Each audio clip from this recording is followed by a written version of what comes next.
paano ba ang paano ba mag-unbox at mag-vlog?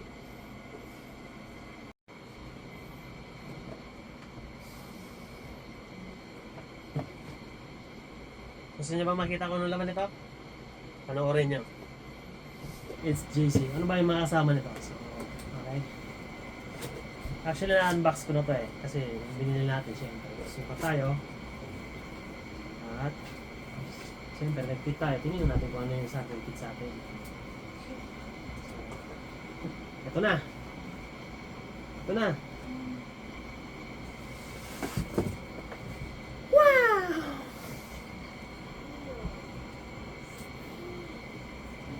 Ano pa ba yung mga laman nito? Ito? Ito? Ito? Hindi ko alam kung ano to At isang calendar. 2023 MotoGP calendar. So kung makikita nyo, dahil entry level siya, yung kanyang balot ay hindi gaano maganda o hindi premium. It's JC C10. Itong ano niya, graphics design is inspired by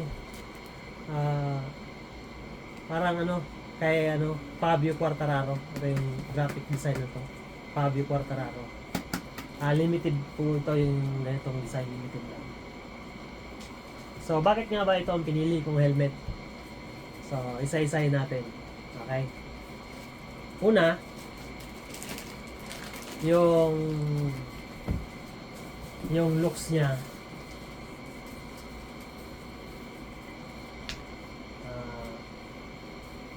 simple lang, walang gaano mga curve o mga na design, parang plain lang siya.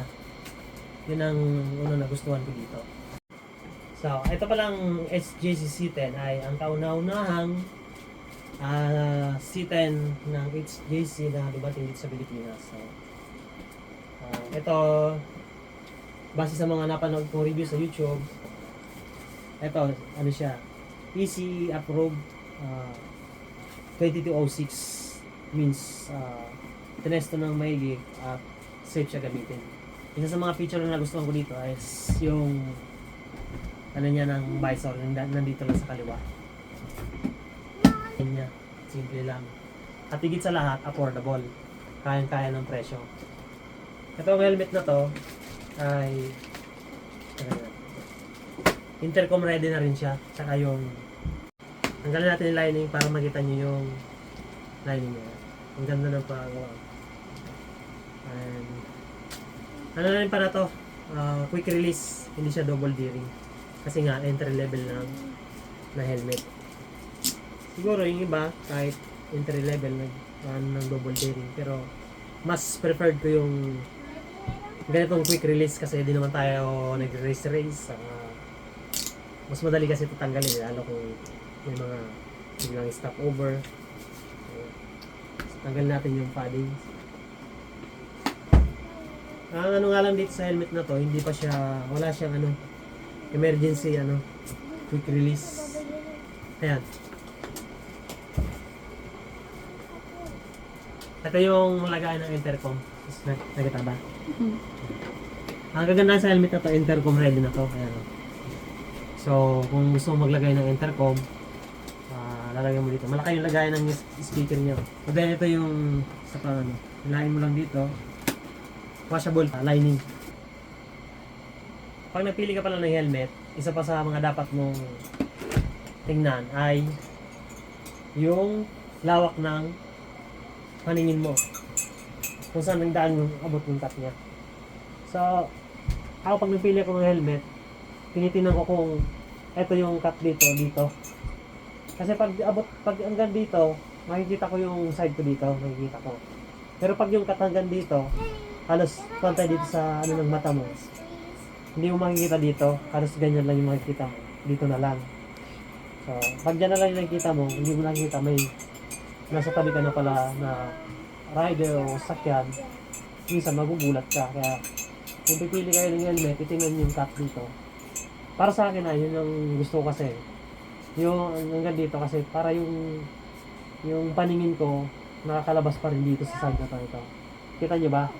Ito yung simpido ko, di ba? Oh. Ayan. May helmet kasi na yung cut, hindi lalabas ko ito.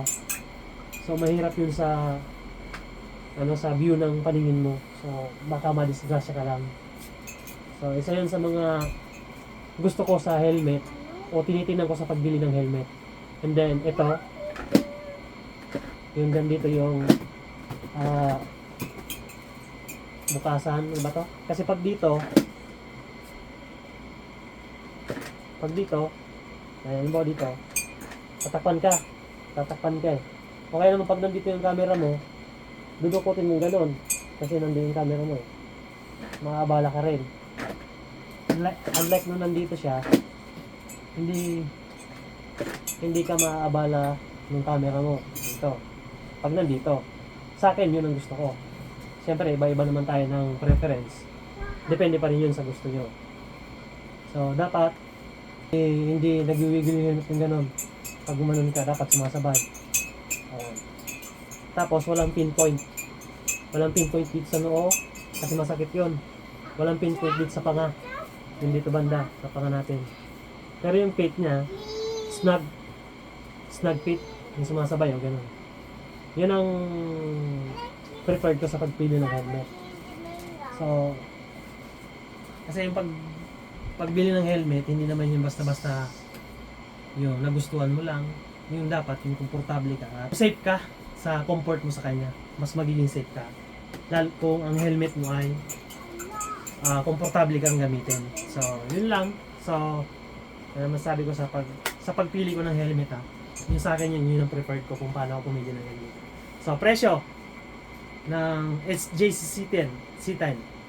Actually, 2023 model pa to. Parang ano na siya ngayon 2024 na ngayon, di ba?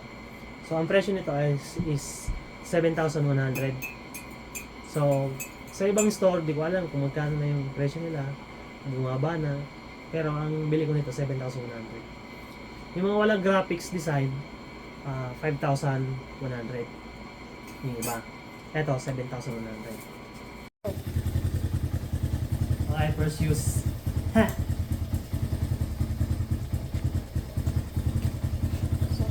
Film.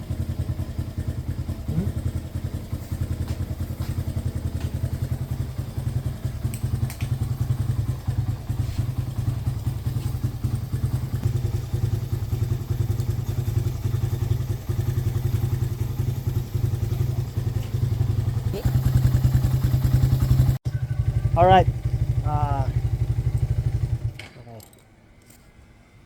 Okay. Yung masasabi ko dito sa helmet, sa first ride ko, gamit ko siya. Hindi siya maingay sa pag naka high speed ka na. Wala kang maririnig na hangin na yung kagaya sa iba na gumagano yung tunog. Wala siyang ganun.